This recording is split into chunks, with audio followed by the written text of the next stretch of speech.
านกำลังรับฟังสถานีวิทยุกระจายเสียงแห่งประเทศไทยจังหวัดลำพูน FM 95 เมกะเฮิรตซ์ ขอนำทุกท่านเข้าสู่รายการคุยเฟื่องเรื่องเกษตรลำพูน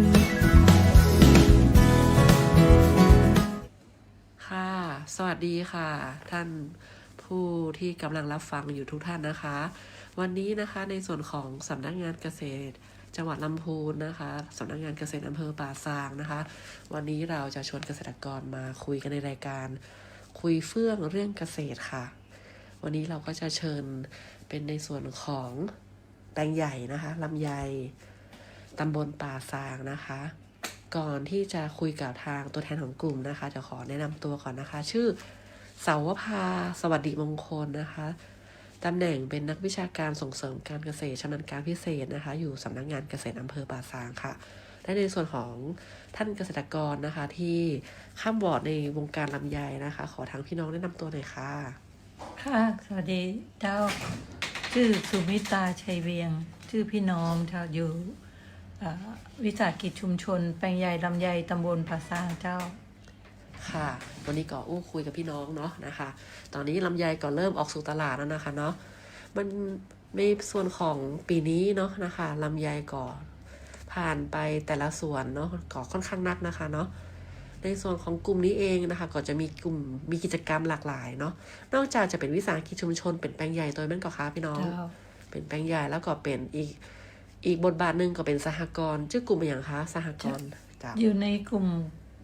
สหกรณ์ส่งเสริมเกษตรกรป่าซางจำกัดเจ้าโอเคก็ดำเนินการในส่วนของการบริหารจัดการลำไยเนาะมาหลายปีละมาตั้งแต่ปีไหนเอ่ยในส่วนของสหกรณ์นี่ตั้งแต่ปี2549เจ้าโอ้49ก็เกือบ20กว่าปีแล้วเนาะนะคะในวิสาหกิจนี่จะตั้งแต่ปี2561จ้ะ61ก็ถือว่าอยู่ในวงการเนาะนะคะเกี่ยวกับเรื่องลำไยมาโดยตลอดเนาะนะคะแล้วก็กลุ่มนี้ก็มีกิจกรรมแปรรูปตัวนะคะในส่วนนี้นะคะช่วงนี้เรามีกิจกรรมอย่างห้องคะของกลุ่มเห็นว่ามีการทำคัดลำไยตะกร้าตัวเนาะใช่แล้วเจ้าก็ราคาปีนี้ก็ขอลุ้นเนาะนะคะคือเกษตรกรเจ้าสวนลำไยละปูนเนาะนะคะมีราคาที่ดีๆเนาะนะคะส่วนของกลุ่มนี้เองเนี่ยเรามีทำทั้งอบแห้งทั้งเปลือกเนาะนะคะแล้วก็อบแห้งเนื้อสีทองเป็นกระเจ้าใช่แล้วเจ้าแล้วแปรรูปราคาทำอย่างห้องเอ่ยแปรรูปก็จะหลากหลายเลยเจ้าตั้งแต่อบแห้งทั้งเปลือกอบแห้งเนื้อสีทองอบแห้งแกะทั้งเปลือกแกะเอามาอัดเป็นลำไยอัดแท่งเจ้าแล้วก็ทำลำไยผงทำลำไยทำอะไรที่พัฒนาผลิตภัณฑ์ต่างๆหลากหลายเลยเจ้าเช่นไฟเบอร์ลำไยหรือว่าตอนนี้กำลังวางแผนที่ทำอยู่ก็คือลำไยเคลือบช็อกโกแลตเจ้าลำไยเคลือบช็อกโกแลตนะคะก็จะเป็นกลุ่มเกษตรกรเขาเรียกว่านำสู่ผู้บริโภคแบบยุคใหม่เนาะนะคะโดยที่เน้นเรื่องสุขภาพเนาะนะคะลำไยอาจจะค่อนข้างหวานนิดนึงแล้วก็เอาไปสู่ของเคลือบช็อกโกแลตก็อาจจะมีรสชาติที่หวานแล้วก็ขมเนาะนะคะตรงกลุ่มนี้เองก็เป็นเข้าร่วมโครงการเกษตรมูลค่าสูงโดยเนาะของกระทรวงเกษตรและสหกรณ์ก็ตามนโยบายที่จะเพิ่มมูลค่าสินค้านะคะโดยเฉพาะลำไยของเฮาเนาะก็ถือว่ามีกิจกรรมเนาะนะคะทั้งเรื่องสดเนาะแล้วก็แห้งแปรรูปตัวนะคะพัฒนามาโดยตลอดโดยที่มีทางลูกบ่าวเนาะนะคะที่เป็นยังสมาร์ทฟาร์มเมอร์เนาะนะคะน้องบอสเนาะนะคะก็ช่วยขับเคลื่อนตรงนี้เองก็คือเรื่องตลาดนะคะแล้วก็การพัฒนาบรรจุภัณฑ์เนาะของกลุ่มเนาะนะคะในส่วนของเรื่องตลาดละค่ะเรามีช่องทางตลาดอย่างไรพ่องเจ้าปัจจุบันเนาะที่ทำอยู่เดียวนี้นะเจ้าเราจะทำเป็นส่งออนไลน์เจ้าเราจะรับซื้อลำไยมัดปุ๊กจากเกษตรกร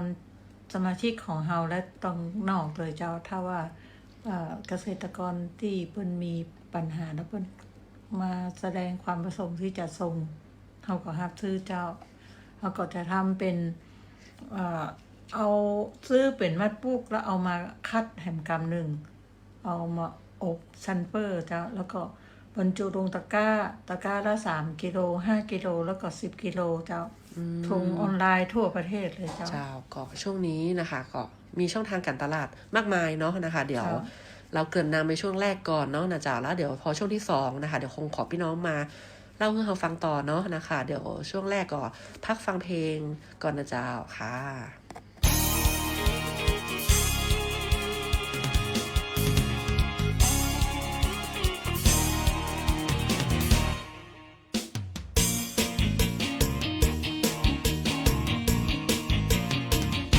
มาเดี๋ยวยุคนี้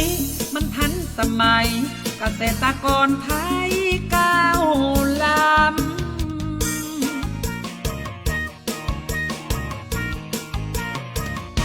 เกษตรลำไยกว้างใหญ่ไพศาล10 ลูก10 ล้านมานานแต่นาลำไยต้นสูงเสียดฟ้าเปิ้นบอกราคาบ่ดีเต้าใดในแม่ในหมู่เฮากะใจฟังกำเปิ้นพ้อง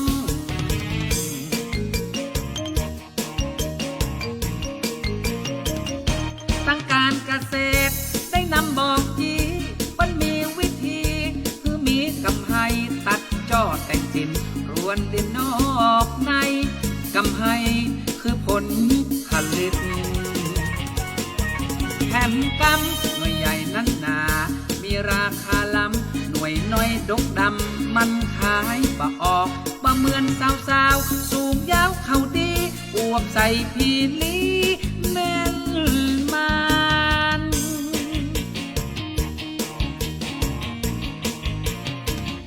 คือทักผลไม้มากมายหลายสี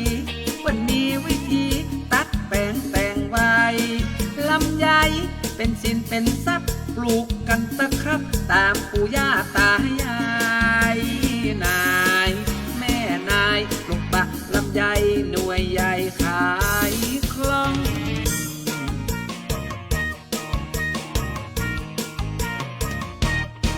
แผนงานของการตลาดจะไปเมื่อขาดฮับฟังตรึกตรองขาดทุนกำไรอยู่ที่พี่น้อ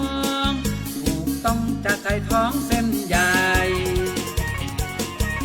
แถมกำปุ๋ยดีน้ำดีวิธีถูกต้องซื้อคล่องขายคล่องของมีราคา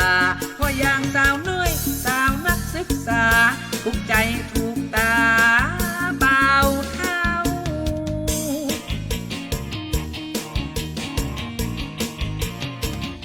เกษตรกรต้องมีการวางแผนทั่วทิศทั่วแดนอีสานเหนือใต้ลำไยเป็นของมีค่าทำให้ถูกท่ากิ่งต้นดอกใบใจแม่ใจหมู่เฮาตั้งใจทำตามถูกต้อง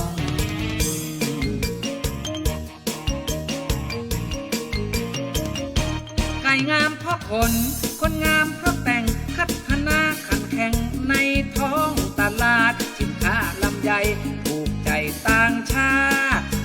ตลาดรองรับเฮาอยู่จงทำรีบเร่งศึกษาพัฒนาวางแผนเล็งแม่นยิงแม่น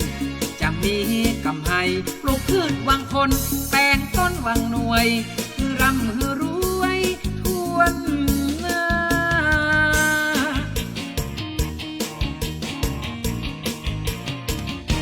ลำไยปีนี้ต้องดี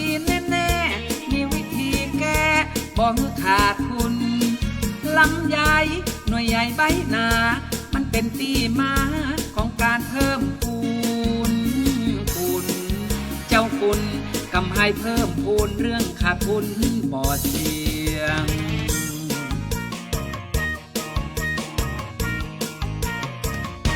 บ่าวจะขอสาวจะหับมันเป็นเรื่องสำคัญต้องมีคู่เคียงเจ้าสาวเปิ้นใครได้ป่อเลี้ยงสวนลำไยแถมกำลำไยออกดอกอีงอกออกผลสอบเมียสักคนมาใจเรื่องยากเหมือนคอนมีเฮ็ดเหมือนแบดมีคอผู้เลี้ยงเคียงคลอบคอ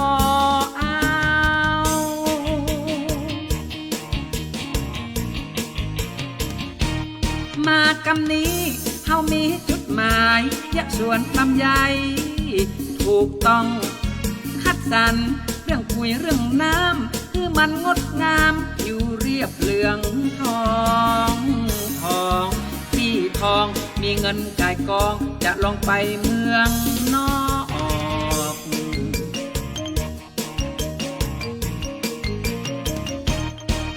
ขอบคุณทางการเกษตรเปิ้นมาชี้เขตแนะนำขอบคุณวิธีที่ดีเลิศล้ำสร้างนำเจ้าสวนลำใหญ่นายนาง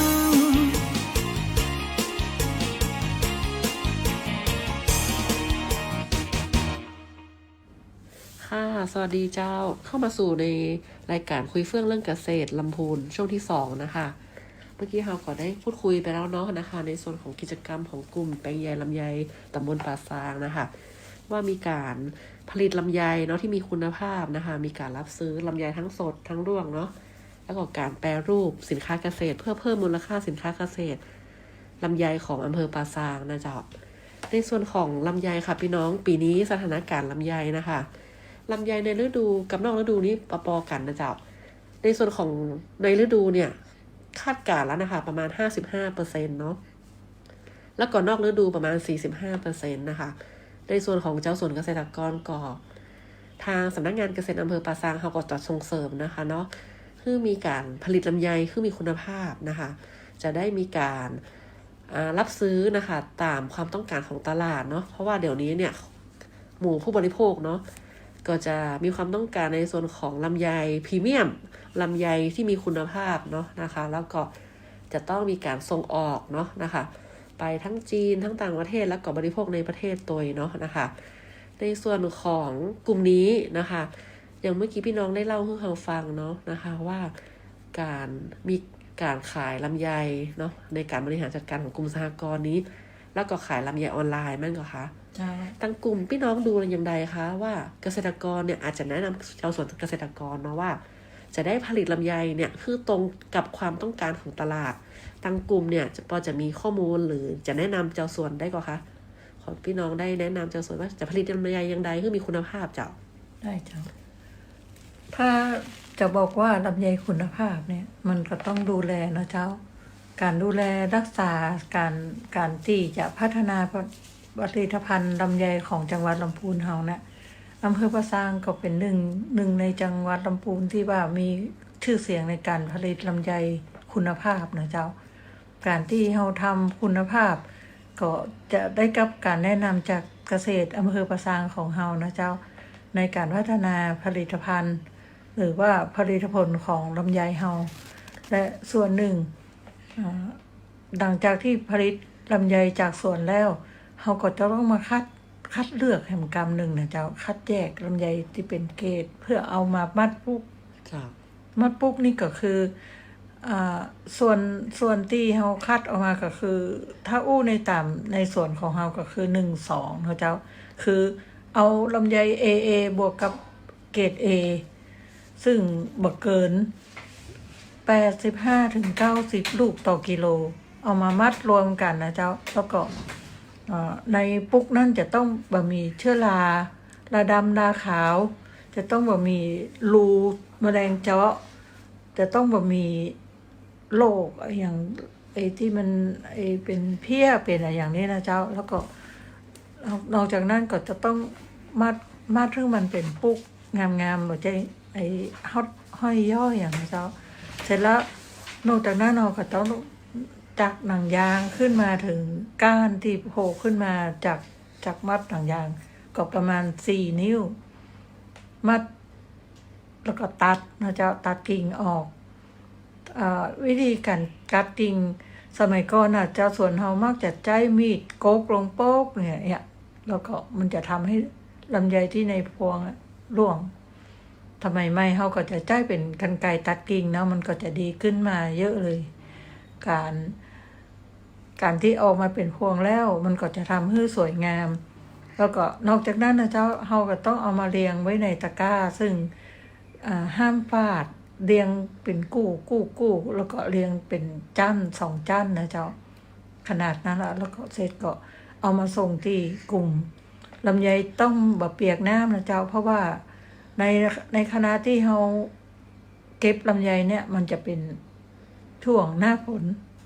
นนี่จะทำให้ลำไยอาจจะต้องเปียกเขาต้องคุมบอกให้มันเปียกถ้าเปียกก็ต้องเป่าจนลมแห้งก่อนถึงจะได้เอามามัดเอามาอบนะเจ้าอบเป็นอบซัลเฟอร์ซึ่งมีมาตรฐานในการอบนะเจ้าเสร็จแล้วจากการที่เอามาอบเรียบร้อยแล้วเขาก็จะออกมาคัดแถมกรรมเพื่อบรรจุในตะกร้าส่งให้ลูกค้าเป็นว่าตะกร้าละ3 กิโล5 กิโล10 กิโลนะเจ้าปัจจุบันนี้ที่เขาส่งขายอยู่นะเจ้า3 กิโลก็จะรวมพร้อมส่งนะเจ้าจะราคา180 บาทราคา5 กิโลก็จะ269แล้วก็10 กิโลก็จะ490นะเจ้านี่ราคาพร้อมส่งถึงมือลูกค้าถึงปลายทางหน้าบ้านท่านเลยนะเจ้าก็เป็นการเข้าถึงเนาะนะคะลำไยคุณภาพนะคะกลุ่มลูกค้าผู้บริโภคทั่วประเทศสามารถแจ้งเนาะสั่งซื้อมาตั้งที่กลุ่มได้เลยไหมคะพี่น้องจ้าโอเคเดี๋ยวเราจะพักก่อนนะคะในช่วงแรกเนาะช่วงที่2นะคะแล้วเดี๋ยวเรามาฟังพี่น้องได้เล่าถึงเรื่องกิจกรรมของกลุ่มต่อนะคะโอเคเจ้า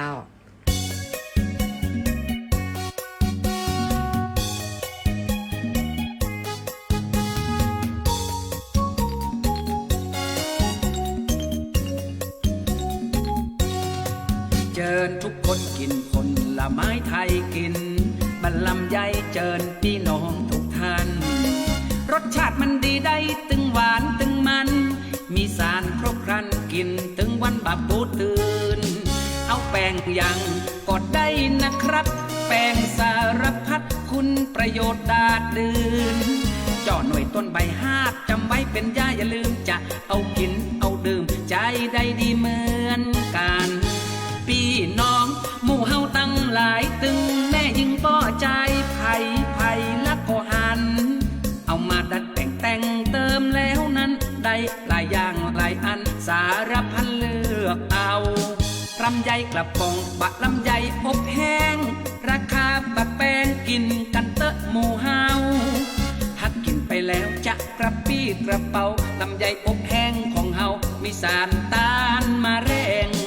รวมไปถึง5 ดอกต้นใบเอาไปใจเป็นยาได้ยาวันแกล้งเรื่องสรรพคุณนั้นสุดยอดแสนเจ๋งบะต้องกลัวต้องเกรงสุดยอดก่อนแล้วกันกินไปแล้วสุขภาพจะดีเจิญน้องปีเร็วรีมากินกัน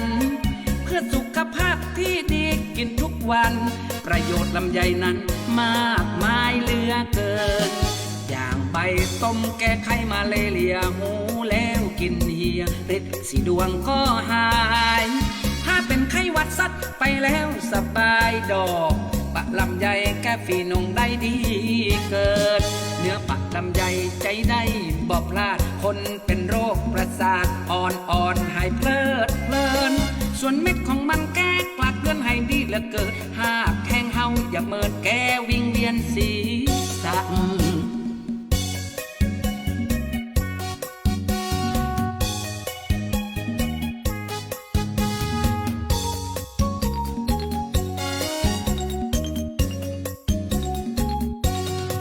ลำไยกระป๋องบะลำไยอบแห้งราคาบะแป้งกินกันเตอะหมู่เฮาหากกินไปแล้วจะกระปี้กระเป๋าลำไยอบแห้งของเฮามีสารต้านมะเร็งรวมไปถึง5 ดอกต้นใบเอาไปใจเป็นยาได้ยาวันแกล้งเรื่องสรรพคุณนั้นสุดยอดแสนเจ๋งบะต้องกลัวต้องเกรงสุดยอดก่อนแล้วกันกินไปแล้วสุขภาพจะดีเจิญน้องปีเร็วรีมากินกันเพื่อสุขภาพที่ดีกินทุกวันประโยชน์ลำไยนั้นมากมายเหลือเกินอย่างใบต้มแก้ไขมาเลเรียหูแล้วกินเหียฤทธิ์สีดวงก็หายถ้าเป็นไข้หวัดซัดไปแล้วสบายดอกปะ ลำไยแก้ฝีนงได้ดีเกินเนื้อปักลำไยใจได้บ่พลาดคนเป็นโรคประสาทอ่อนหายเพลินส่วนเม็ดของมันแก้กลัดเลือนให้ดีเหลือเกินหากแห้งเฮาอย่าเมินแก้วิงเวียนศีรษะ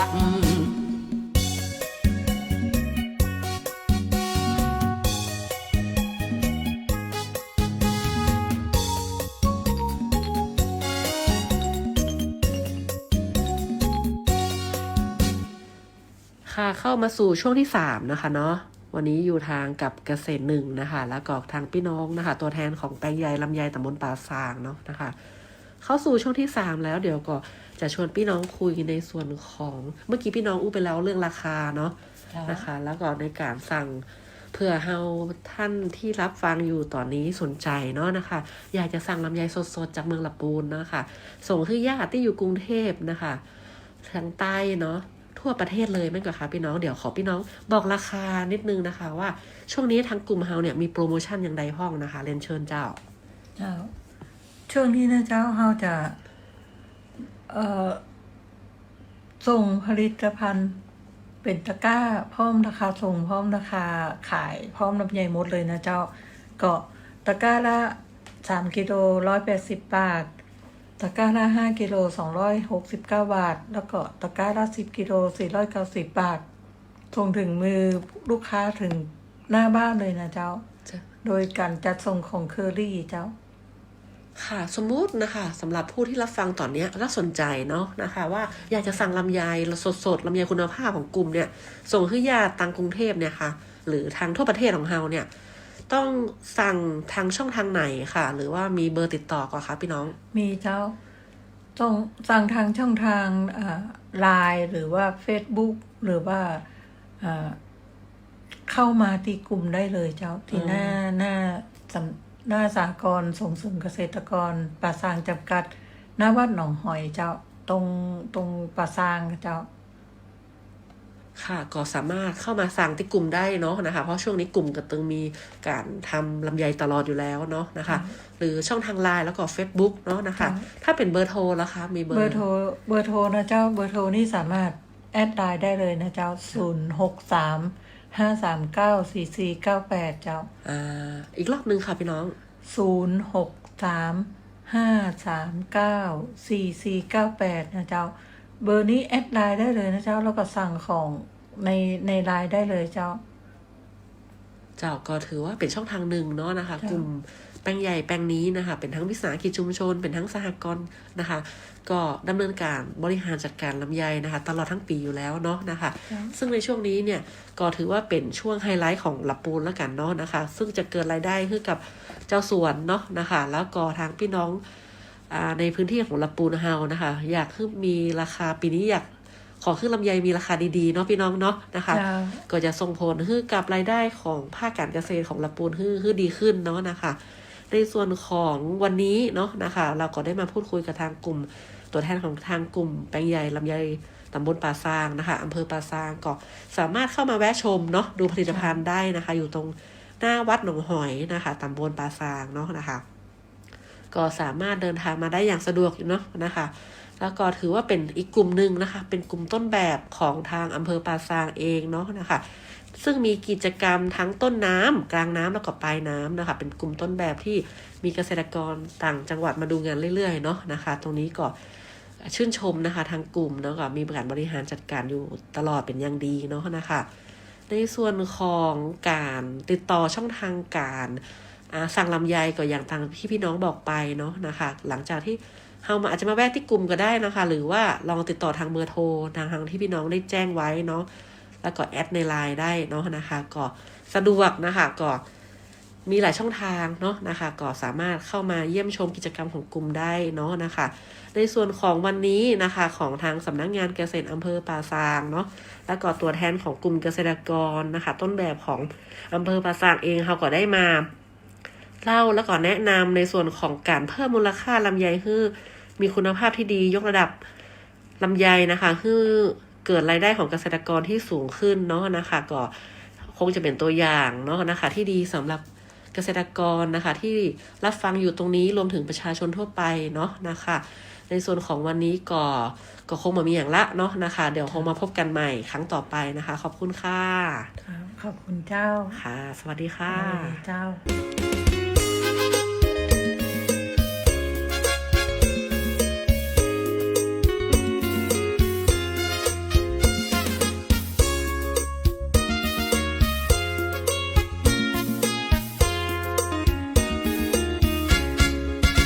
ปลูกลำไยได้ผลดีโปรดจำไว้น้องพี่จงมีความเข้าใจปลูกแบบเดิมทีแล้วจะขายได้อย่างไรขอโปรดพึงจดจำเอาไว้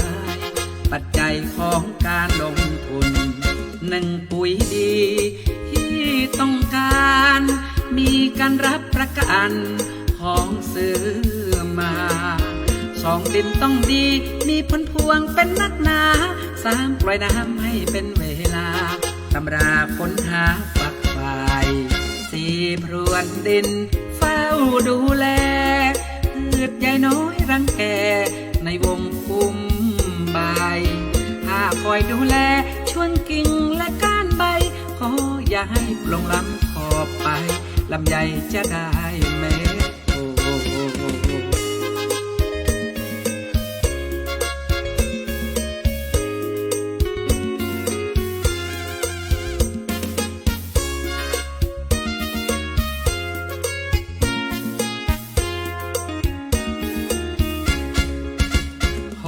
ดูแลช่ออ่อนไว้อย่าให้สมทุมใหญ่ตัดไปไม่ต้องเลโลช่อที่พอดีควรมีผลไม่มากขอ60 เมตรโตกิโลช่างวิ่งโปรดปราด7ตัดทอนกล้อนกิ่งใบให้ลมล้วงเข้าไปได้อากาศตัดตรงใจกลางให้มีช่องว่างแสนสาดริ้วลมพัดเบียดกันอิดอาดขาดการเข้าใจดี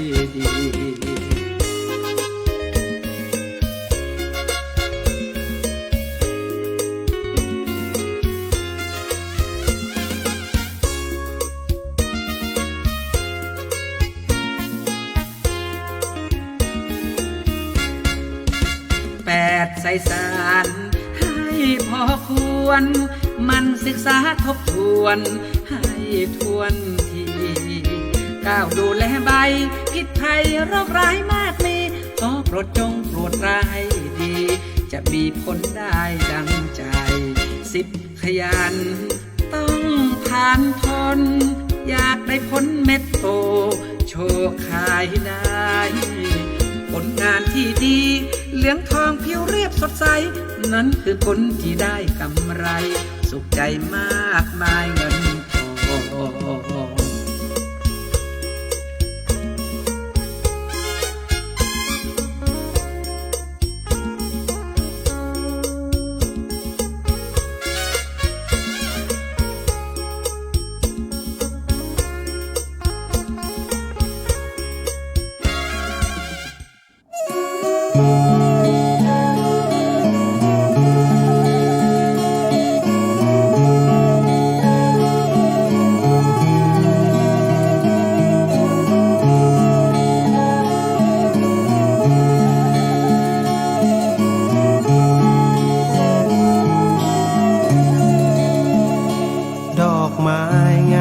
ซึ้งใจเมื่อยามเห็น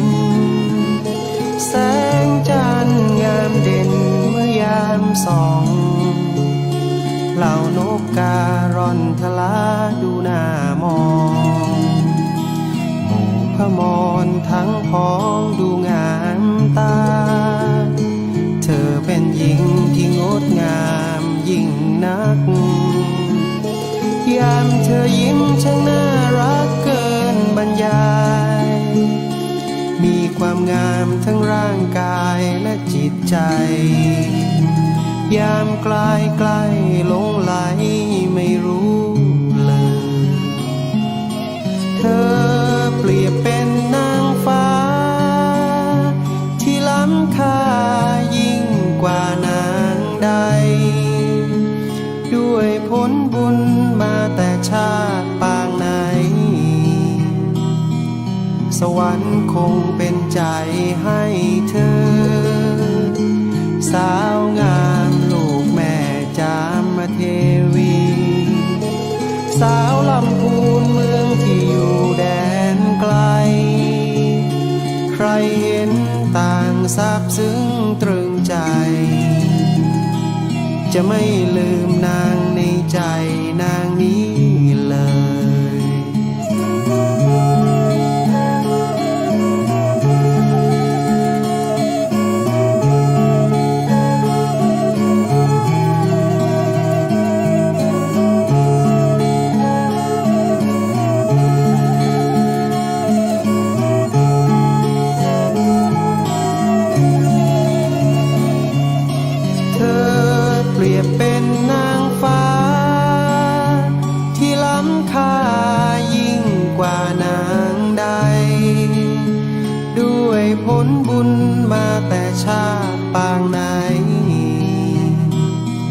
สวรรค์คงเป็นใจให้เธอสาวงามลูกแม่จามเทวีสาวลำพูนเมืองที่อยู่แดนไกลใครเห็นต่างซาบซึ้งตรึงใจจะไม่ลืมนางในใจนางนี้เลย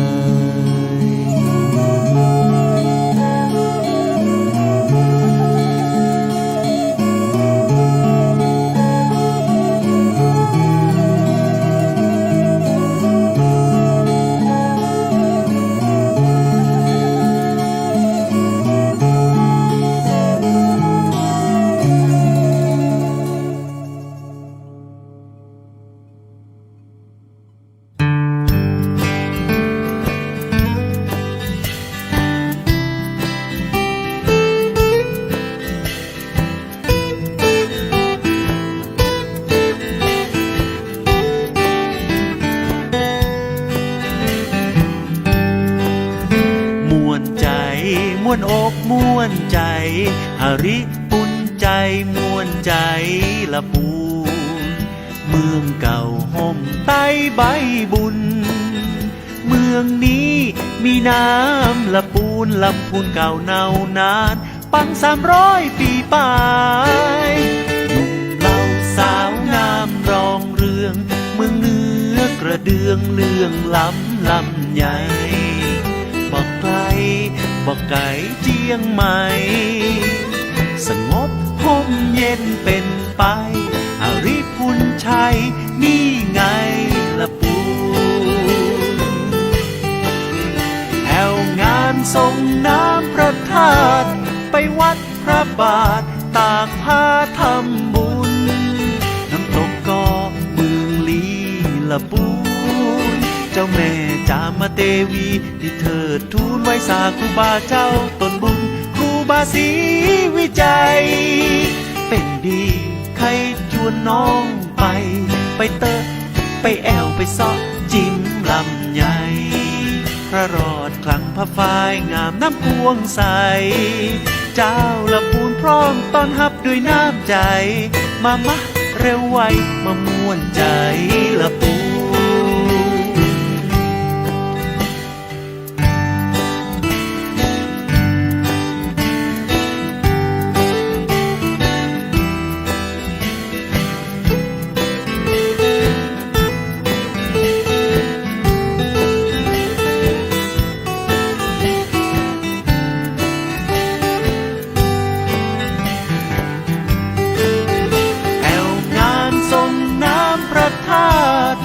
วัดพระบาทตากผ้าทำบุญ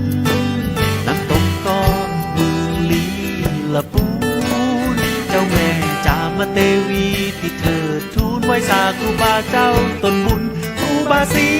วิจัยเป็นดีให้ชวนน้องไปเตอะไปแอวไปซอกจิ้มลำใหญ่พระรอดคลังพระฝ้ายงามน้ำพวงใสเจ้าละปูนพร้อมต้อนรับด้วยน้ำใจมาเร็วไวมาม่วนใจละปูน มามักเร็วไวมาม่วนใจละปูมามักเร็วไวมาเป็นขวัญใจคนละปู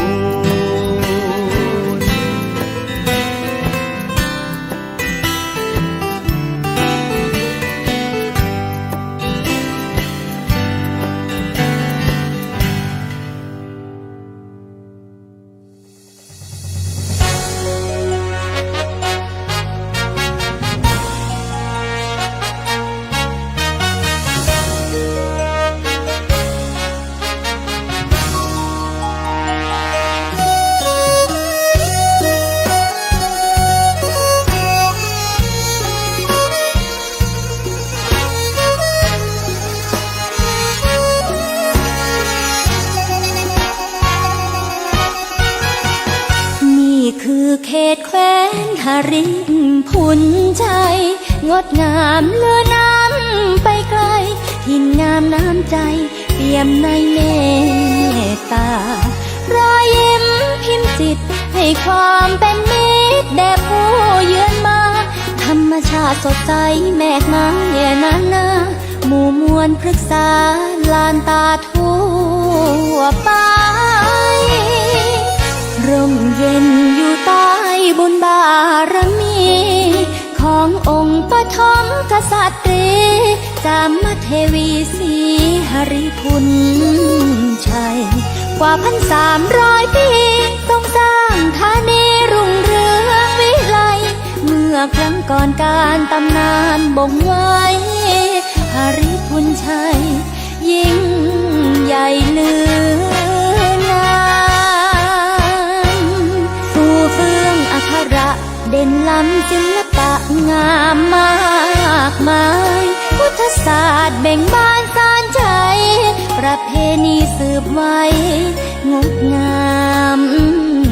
บ่มจิตกายใจไว้ด้วยวัฒนธรรมผู้คนกล่าวขานขนานนามว่าเป็นเมืองงาม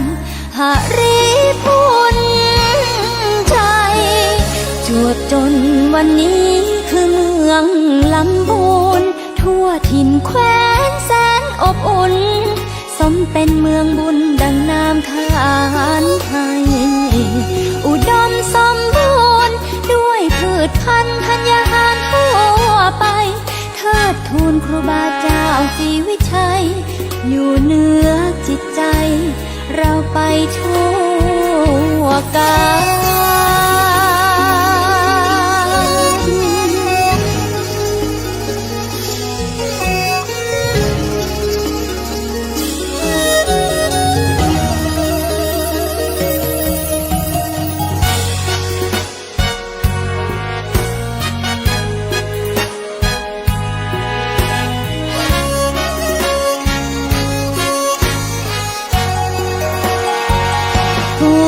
ลอัคระเด่นล้ำศิลปะงามมา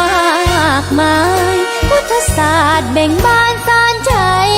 ประเพณีสืบไว้งดงามบ่มจิตกายใจไว้ด้วยวัฒนธรรมผู้คนกล่าวขานขนานนามว่าเป็นเมืองงามหริพุนชัยจวบจนวันนี้คือเมือง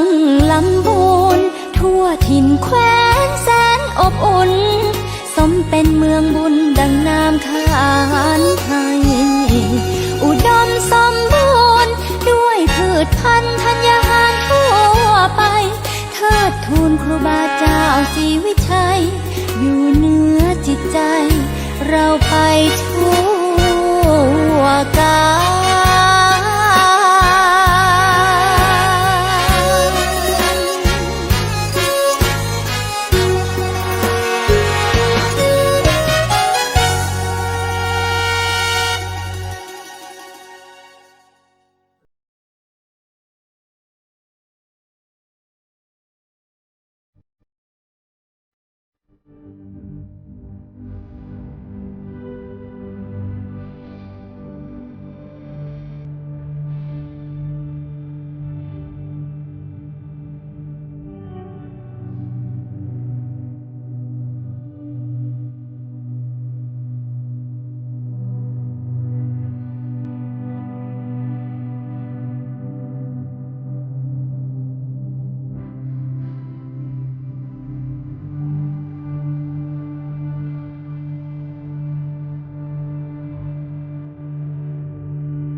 พระมหา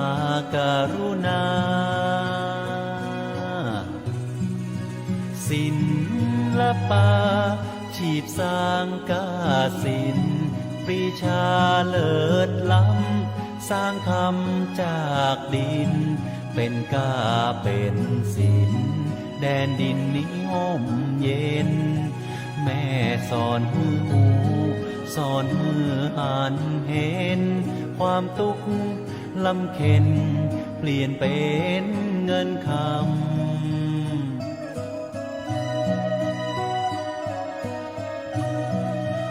จุ่มเย็นใสไปคุกเขตขามแดนดินดอยน้ำป่างามตามไทยป่าอยู่คนยังพลังยิ่งใหญ่พระแม่ของปวงไทยพระแม่แก้วของแผ่นดิน